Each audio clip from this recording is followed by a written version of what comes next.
Okay, good morning, everybody. My name is Halia Kekahuna. I am a gold leader with Archer and Evolution Travel, and I have been here for about 2.5 years now. Today, we are going to go over agent retention. I'm going to kind of share with you guys the steps that I took when I first started building my team and how I opened that communication and how that's evolved to now, as well as, some tips to help you guys with your new agents. So, I do have a little notes that I'm going to use as a guide that I want to show you guys so we can use that to follow along until I start sharing the other resources. So let me go ahead and share my screen. Can you guys see my notes app?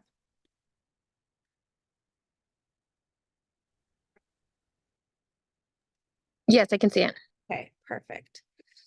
Okay, so when you are bringing on agents and you're starting to build your team, it's really important to kind of get an idea of what type of a leader you want to be. So this is a little out of order because I was kind of just brain dumping when I wrote this. But it's really important to get an idea of what type of leader you want to be, right? You want to know how you want to lead your agents. The way that I kind of figured this out was I based it off of my direct sponsor and then my mentor, right? So my direct sponsor is who brought me into the business. We have probably only spoken like 2 or 3 times.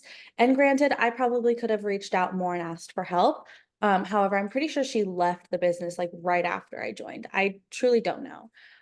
So I wanted to make sure that when I was bringing on agents and I was growing my own team, I didn't want my agents to feel the way that I felt with my direct sponsor, right? Like I kind of felt like I was bothering her when I did reach out. And so I didn't want my agents to feel like that. I also based my leadership style off of who you guys all know, Sarah, a lot, right? Our 3-star double platinum, because the leader she was for me was the leader I wanted to be. So our personalities are a little bit different. So I did, make it a little bit more me. But I used a lot of her leadership techniques and a lot of the way that she made me feel. I wanted to make sure my agents felt the same. So what I did was I kind of wrote down, whether that was on my notes app or whether that was on paper, how I wanted my team to feel, right? How did I want them to feel when they were talking to me? I wanted to make sure they felt supported. I wanted to make sure they felt heard. I wanted to make sure that they knew that they could come text me or call me and ask me any questions that they need to at any time, and I would get back to them as soon as I can. I also wanted to make sure that they were that I was very transparent with my schedule and my availability, right? I let them know like, hey, I do work a full-time job outside of this. But you text me, and I still tell my agents to this day, I'm like, you text me any question that you have when you have it, and I will respond right away because I'd rather you have that question, let me know, and give me the opportunity to answer it rather than try to like write it down somewhere and call me all and answer all your questions at once, right? I don't want you to forget anything. I want to be there to help you in any way that I can. So I made sure I kind of wrote all of that down and then I planned out how I was going to execute that. So some ways that I decided that I was going to execute that was, and this was a tip from Krista said it. I know Amy Cabrera talks about it. I know our Amy talks about it. So like a lot of top leaders talk about this all the time. But I was kind of based off my schedule, I had to adjust it. So we all say within 24 to 48 hours of your new agent enrolling, you want to get on the phone with them, right? The way my schedule works out, I'm not always able to get on the phone with them within 24 to 48 hours, depending on what day they enroll and my work schedule. So another option that I did was if I'm not able to get on the phone with them within 24 to 48 hours, like let's say today, if they enrolled today, I wouldn't be able to talk to them until Friday, right? So another way that I did this was if I'm not able to get on the phone within 24 to 48 hours, I will send them a link to my one-on-one so they can schedule a one-on-one with me within their first week of enrolling. That way I still get this benefit of speaking to them right away. I ask them about their goals. I ask them why they joined the business. I talk a little bit about their life, right? Like I tell them I want to get to know you. I want to give you the chance to get to know me. And we start building that relationship, right? Because as much as this business is about booking travel. It's also about building relationships on both ends, with your clients and with your agents. If you don't have any type of relationship with your agent, they're not going to feel comfortable coming to you and asking for questions and asking for help, right? I know I for sure wasn't. Even when I was building a relationship with Sarah, I still didn't want to ask for her help, right? So that I know that that's already something that people struggle with. So I want to do my best to eliminate that hesitation as soon as I can. And this is something that really helps me with that. Are you guys following along so far? Do you want me to repeat anything? Do we have any questions before we move on?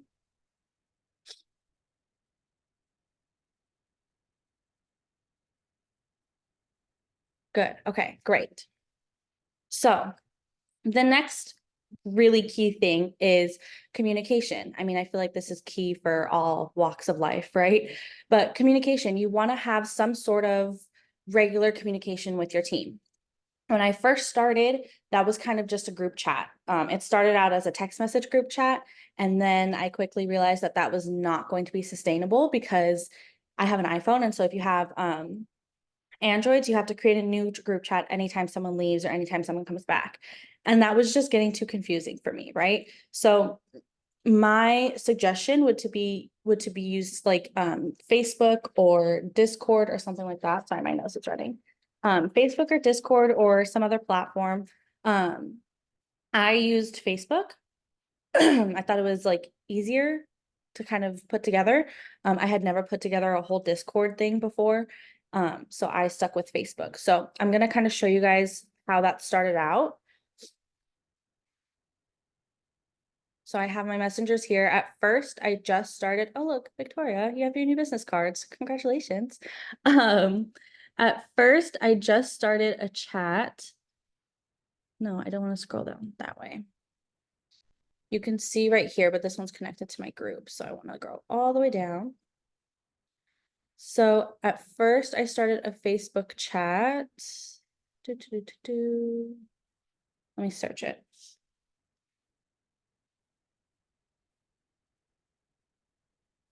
Here we go. This is the first one that I started, right? It's just strictly on Facebook.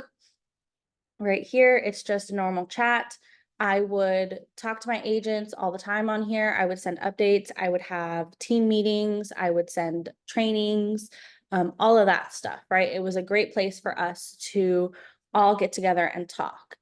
Then my team started getting bigger, and I realized quickly that this chat was not, it wasn't giving me the ability to post all of the things that I needed. There were things pinned in here, but it was really hard to find. And if you didn't know how to find the pinned messages, you weren't going to see it, right? So I wanted something easier for my agents.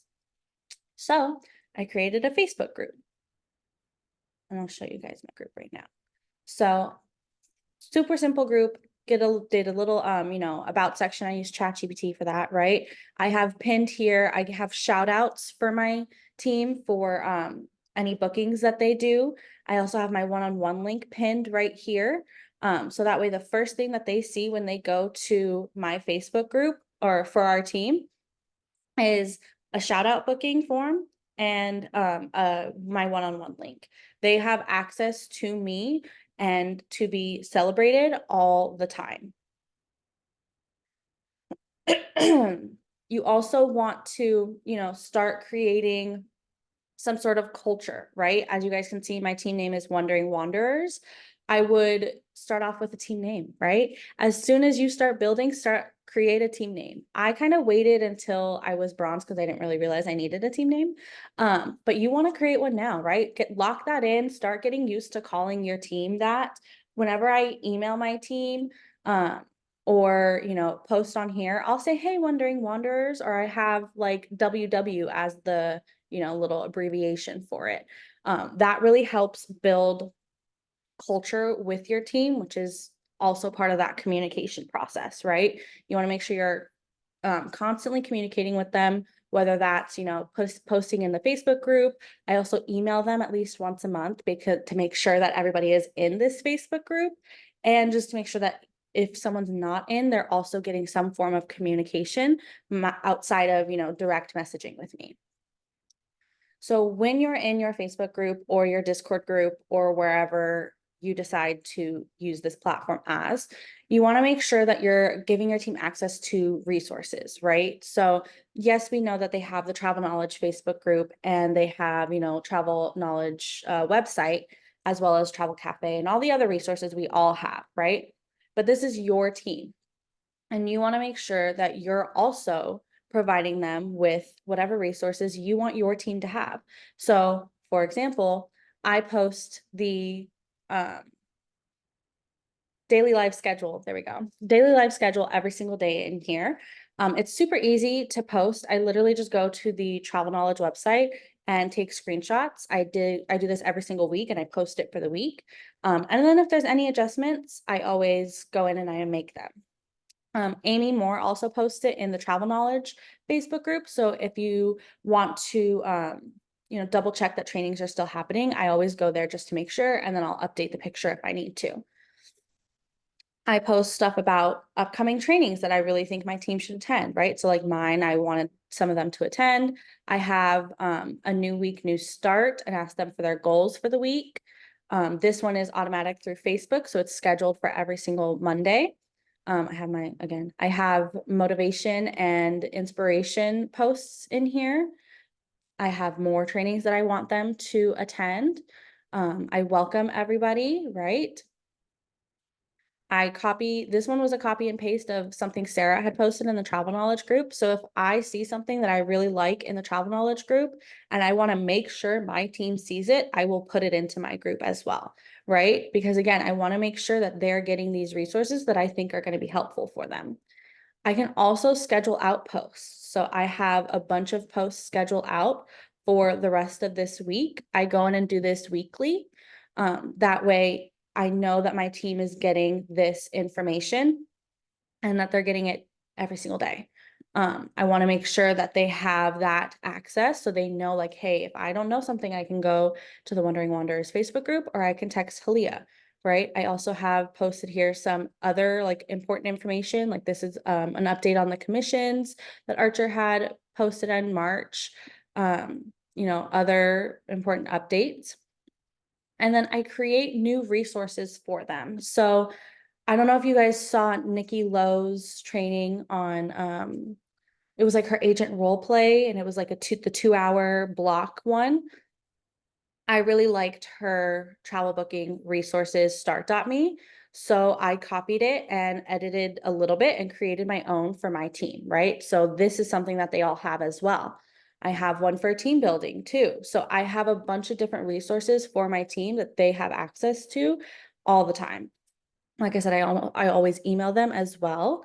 And I ask them for their feedback. So I go in, I like to have team meetings. I asked them what they would prefer. How many times would they prefer a meeting? Would they prefer one bi-weekly? Would they prefer one monthly? Because it's not just based off of my schedule, it's also based off of what works best for them. And my responsibility and goal as a leader is to help them be successful. So if I'm hosting a meeting in the middle of the day and none of them are able to make it, what is the point in me hosting that meeting, right? That's not benefiting my team at all. It might be a time that I'm able to do, but it's not a time that they're able to do. So I like to post polls in here. And then I'll go in and I'll email my team and say, hey, I'm posting this poll in the Facebook group. Please go vote. And we'll pick a time that works best for a majority of the team and we'll have our team meeting, right? I like to go over things that they're having most questions about. So I ask them, okay, what are some things we want to go over for the next meeting? Or, hey, what are you guys having struggling with right now? I'm constantly asking them for their feedback so that way I can then be a better leader. I've also created like a Google form of like feedback for my leadership. So I've asked them periodically. I kind of do it every few months, maybe every 3 to 4 months. How are you feeling with, my leadership style? What do you think I can improve on? What do you like best? Because I want them to know that I'm always here. Let me see if I bring up, can you see the notes again? Yes. Okay, perfect. So I bring up, like I said, feedback. I want them to know that it is okay to say, hey, I don't understand this, or I don't like that this is the way that you're doing it, right? Like I need this instead. Because so many people have so many different learning styles. So with those feedback forms, it really helps me become a better leader and see, am I able to teach in this learning style? Or do I need to direct them to someone who is able to teach in this learning style? It's all about getting them the information in the best way possible for them, right? I'm going to stop before I continue to ramble. I'm going to go through the questions in here. How big was your team before you created the group? I probably had about 20 to 30 team members, I want to say, before I created the group. And the reason I created it was mainly because everybody was constantly asking me for the one-on-one link. They were constantly asking me for all of this stuff that I was posting in the group. But again, I would pin it, but you can't really, like, if you don't know how to find the pinned messages in the chat, then you're not going to find it, right? So I wanted to create the group because I really wanted mainly the one-on-one link and the booking link, the first thing people see when they go into that group.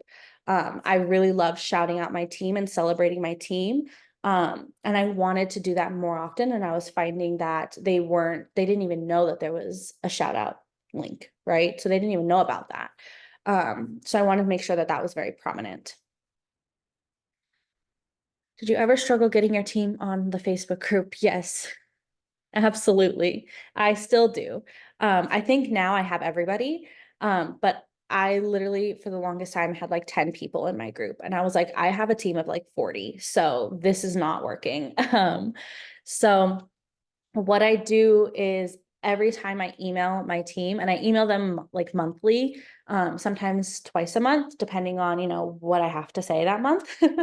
But every time I email my team, I'll say like, oh, this is in our blah, blah, blah is in our Facebook group. If you're not a part of this, click here to join. And I put the Facebook group link in every single email. And that also helps new agents to join as well. Another tip that I've done recently that has been getting my new agents on there right away is as soon as I send the onboarding, I know we have that step where they can join the Travel Knowledge Facebook group, but I was finding it was hard for me to balance when they were going through that and sending that at the correct time as them joining the other Facebook group and the other team resources. So I just eliminated that guessing and I send them the link to my Facebook group right after they enroll, like right after I send that onboarding. So I have it in my Word board with like a little script for it. It literally says, let me pull it up. It says, please join our Facebook group to stay connected with our team. Make sure you answer all of the questions in order to get approved. And then it's a link to my group. So I send the onboarding and then I send that right away. So that way they're able to join it and be plugged in immediately. Did you start this group from your personal page? My personal page, yeah. All my Facebook groups are from my personal page. Yeah, just keep trying until they get there.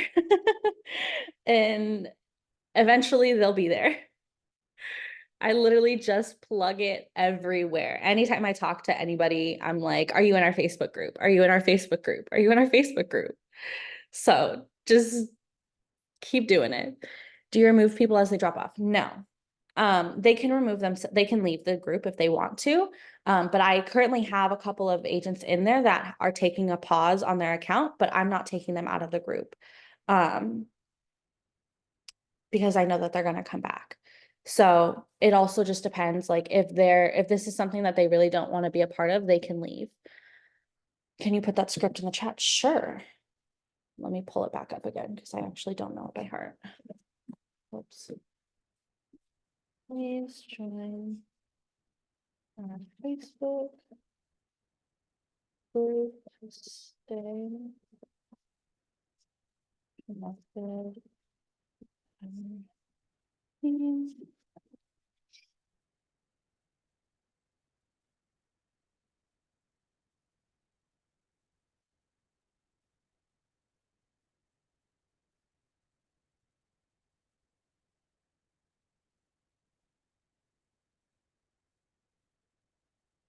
And then I just insert the Facebook group link after that.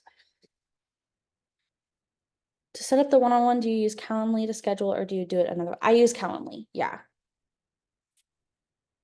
And so I have the one-on-one link, I have it hidden from my main Calendly.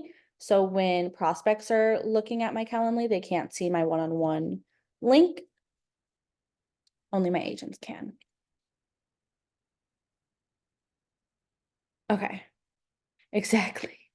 Yeah, Krista said, look how often I send the links to Discord. Exactly. Like I don't really understand it, but I keep getting people in there as I talk about it as much as I can. It's, It just goes to show, that people don't get all the way through all of the steps. yeah, exactly. Like they'll ask me questions about the onboarding and sometimes I'm like, did we read it? So like, I'm like, you know what? Sometimes we scan and that's okay. I scan too. So I just send it over and over and over and over and over and over again until they finally get in there. Okay. Okay, so now we'll go on to like the little culture part, kind of we'll go back into that. So a lot of that has to do with that communication, right? So like I say, I take polls for when the next meeting time works for everybody. If you guys don't know how to do a poll on Facebook, it's super, super simple, especially when you already when you manage the group. It's even easier because it all just pops up. But you can just click a poll, which actually reminds me because I have to do one for my team now. So you can say, hey, everyone, or you can tag the everyone. I think you can only tag the everyone like once a day. I think they created that new rule. But whatever. Hey, everyone, it is time for our next team meeting. Please select the time, day and time. Oh my gosh, type that work best for you, right? And then I'll just add in a couple times. I'll go to my calendar and see, as you guys can see, my calendar's a little crazy, but I'll go to my calendar and see what days, I'm actually gonna close that. What days and times can I personally do and like host something? And then I give them those options, right? I'll typically give them 2 to 3 options. I like to keep it in the threes, just so everybody has different days and different times available. Mute. And then that way people feel like, I'm not just, because I don't really like to just say, hey, this is the next team meeting, right? I like them to feel like they're a part of the process, because we are one big group, we are one big family, and I want to make sure I can have as many people on that meeting as possible. And I can't do that if I don't know their availability, right? So that's kind of how I go about that. I'll also do a poll for hey, these are some things that I'm thinking of going over. What do you guys want to talk about most, right? Sometimes I just leave it open for Q&As. Sometimes I'm like, hey, what do you guys need? It just depends on how many questions I'm getting throughout that month or throughout the previous month, and if I feel like we need to actually host a training on it. One thing I do want to mention, and a reason why I have my one-on-one link here, is people will ask questions, right? And sometimes it'll be a really common question. And you might be tempted to say, oh, well, if this person has this question and it's a common question, then I'm sure everybody has that question, which could be the case. However, if someone is coming directly to you and it's just one person and they're asking a question and they're asking for to get onto a meeting with you, you don't want to make that a group meeting, right? You want that person to feel heard and to feel listened to. And getting on a group meeting and answering that one person's question is going to kind of make them feel like not as special or not as important to just do that one-on-one time with them, right? Because you also never know, maybe they had other questions that they wanted to ask, but that one was just the more comfortable one to ask to get you onto a meeting. So you never really know. Now, what I do if multiple people are asking me the same question is I'll go in here into my Facebook group and I'll say, hey guys, I'm getting this question a lot lately. Please let me know if you guys feel like you could benefit from host a training on it, or do you guys just want individual answers? I'll ask them, right? Like, I'm not afraid to ask my team what they feel like they need, because I can't read their minds. I don't know what they need help with, right? And I don't know if it's just this one time that they need help with it or if they need more help. And the only way I'm going to be a good leader and make sure that they're, understanding this concept is if I ask them what they need. I also tell them, like, I can't read your mind, so you need to tell me if you need help, and you need to tell me what you need help on. Um, I just recently also shout out to Krista. She had all the golds contact their entire downline, right? So I just recently got on the phone with all of them, which opened up that communication even more. So if that's not something that you've already done from the beginning, I do suggest to go through your downline and get on the phone with them, call them, right? You don't have to tell them you're calling them, but just call them, check in on them. How are they doing? You don't want to have everything be just about business, because then it kind of takes away that relationship building, right? Like, yes, you're helping them with their business, but like, how well do you know them? So it's really important to know, like, even just little details about their life. Like, I know one of my agents right now is working with her husband to open up their own like firm, their own office, all of this stuff. They're building it from the ground up. One of my agents today, I was just on a one-on-one with her. She just got back from Italy, and she was having a nightmare of a plane ride, right? So we were talking about that. I know small details about my team, which helps me understand them a little bit more and understand where they're coming from, which then helps me be a better leader. I also really love hosting raffles and doing like incentives. And this might seem a little bit intimidating when, you're first starting out and you have that smaller team. It was definitely intimidating for me when I was first starting it.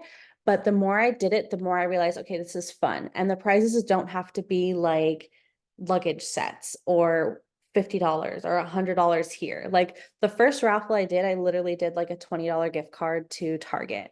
Um, and then the next one I did, I got a planner, right? I already bought a planner for myself. So I was like, oh, let me get, you guys can pick which planner you like. These are the options. They're like $15. So like, you can even do things like win $5 gift card, or win that, like, something small, right?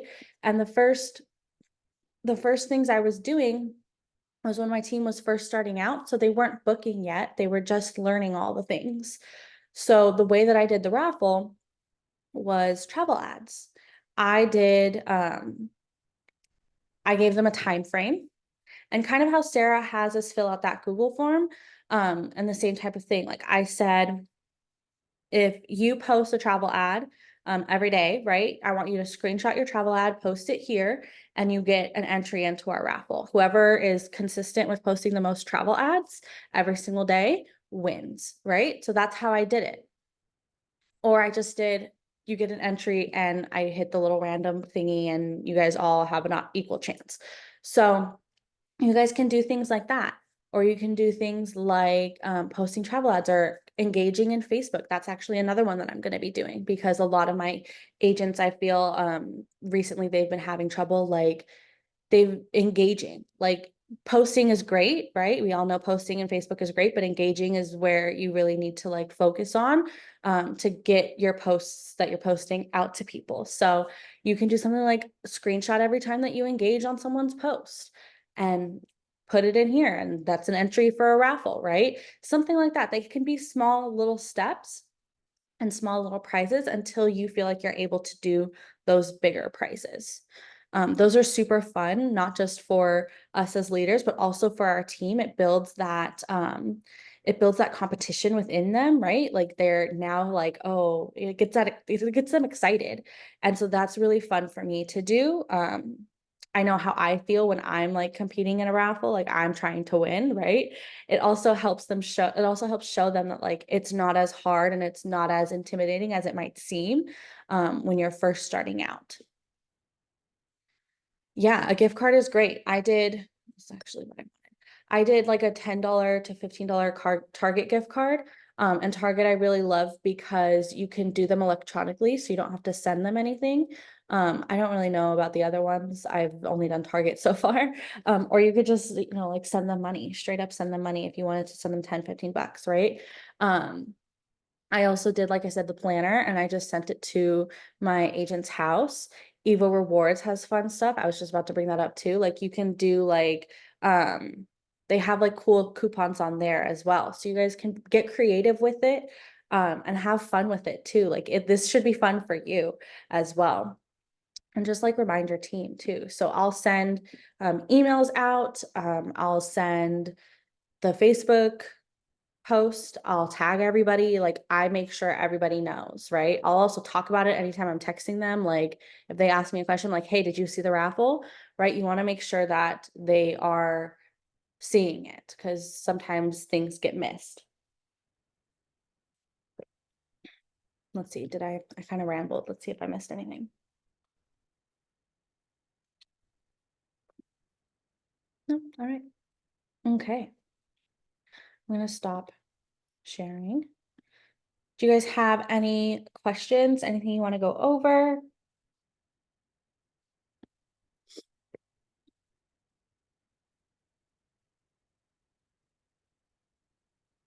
I know there was a lot of info and I was rambling a lot. Yes, absolutely. Do you want the building or the travel?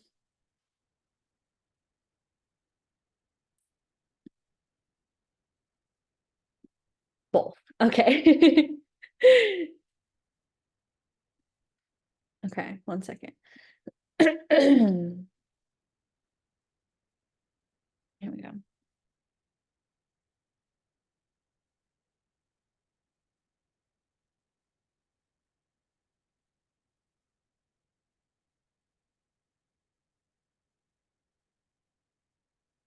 Okay, this is the travel one.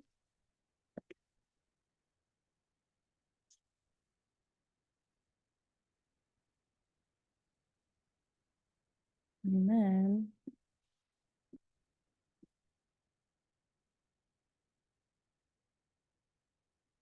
this is the building.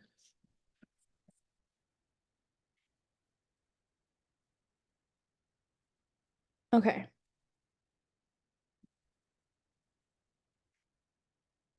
Let's see. How do you handle those agents that say they want to do this, but no matter what guidance you give them, they just don't seem to get going? Ooh, that is a good one. Or just complain and not taking action. That's a good question. You know, I feel like that's something that we all really, really struggle with. I definitely took it really personally when I first started, like, hey, you're asking me all of this stuff. I'm telling you what to do. You don't want to do it. I was really frustrated with that in the beginning. Um, Now I'm kind of at like a point where, you know, I can't really help you if you don't want the help, right? Like if you're not going to let me help you, then there's nothing that I can do. So I tell them like, hey, if this is what you're wanting to do, and these are the things, these are the steps to get there. If you don't want to put in the work for those steps, I can't do the work for you. And I tell them like, I'll be here to help if you need it, but you gotta put in that work. And I just call them out on it too, because they'll say like, oh, like I had this one agent, she's no longer with us, but she was like, I mean, she's no longer with the company, she's alive. That did not come out right. But she was like telling me, she's like, I'm just so frustrated, like nothing's working, blah, blah, blah. And I'm like, okay, well, are you posting travel ads? Are you engaging in Facebook groups? Are you talking about your business? What are you doing to work on your business? Like, I'll call them out, like, what are the steps that you're taking? And a lot of times they'll say they're not taking steps. I'm like, well, it's going to take work, right? This is a business. This isn't just I'm joining this and then I'm going to get paid because I joined. No, you have to put in work. And I use the analogy, I think I heard Sarah say this. I don't remember. It was one of the leaders. I think it might have been Sarah, but I'm not entirely sure. But it's like um, you can't go plant like a flower or a tree and then like water it the first day and then ignore it and expect it to grow, right? It's the same thing with this. You can't join, do like the licensing and then expect your business to grow. So a lot of the times they'll weed themselves out. I've also just kind of learned to separate my feelings from theirs and really separate like I want it for them, but I can't do it for them, right? So I've just kind of had to put like I call it like a wall, but like an invisible little barrier between myself and my feelings versus what they're actually doing. I also lean on my girlfriend a lot, and I'll just go and like vent to her. And then once I get it off my chest, I'm like, okay, now let's go on with the day. Right. So like it's taken a lot of like mental strength to kind of just have that boundary for myself. But there's nothing you can really do for them, because if they don't want to put in the work, then that's that. It's more like it's not my fault, right? Because it's not your fault. If you're giving them all the resources and giving them the help, that's all that you can do. That's your responsibility as their leader.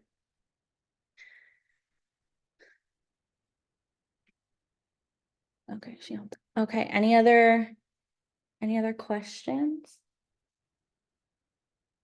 Thank you.